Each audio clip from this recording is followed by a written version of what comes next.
சொல்றேன், வெளிப்படையா சொல்றேன். ஒரு சில பேர் வந்து இதை வந்து ஏத்துக்க மாட்டாங்க. ஒரு சில பேர் 99% பேர் இதை ஏத்துப்பாங்க. பல நண்பர்கள்கிட்ட பேசுறோம். மாவட்ட செயலாளர்கள், முன்னாள் அமைச்சர்கள், எம்எல்ஏக்கள், எம்எல்ஏவா இருந்தவர்கள், இந்த மாதிரி நிறைய பேர்கிட்ட பேசுறோம். நம்ம டெய்லி பேசுறோம். ரொம்ப பொங்குறாங்கன்னா என்ன, வருத்தப்படுறாங்க, ரொம்ப வருத்தப்படுறாங்க. என்னங்க இது, இப்படிப்பட்ட ஒரு கட்சி, தமிழ்நாட்டை 6 முறை ஆட்சி செய்த ஒரு கட்சி இப்படி போயிடுச்சா, இப்படி ஆயிடுச்சுன்னு ரொம்ப வருத்தப்படுறாங்க.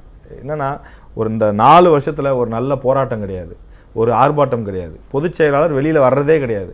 ஜெயலலிதா மாதிரி ஆளுமையா இருக்கணும்னா இவங்க வந்து ஜெயலலிதாவே மாறணும்னு நினைக்கிறாரு.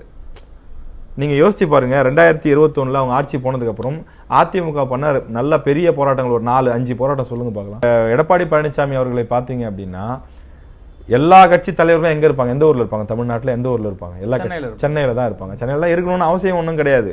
ஆனா பெரும்பாலும் எல்லாம் இருப்பாங்க. ஏன் இங்க இருப்பாங்க அப்படின்னா, இது வந்து ஒரு அதிகார மையமா இருக்கு. அதனால பெரும்பாலும் இங்க இருந்து எல்லா மாவட்ட செயலாளரும் கவனிப்பாங்க. ஹெட் குவார்டர்ஸ் இங்க தான் இருக்கு. ஏன் ஹெட் குவார்டர்ஸ் இங்க வச்சிருக்காங்க?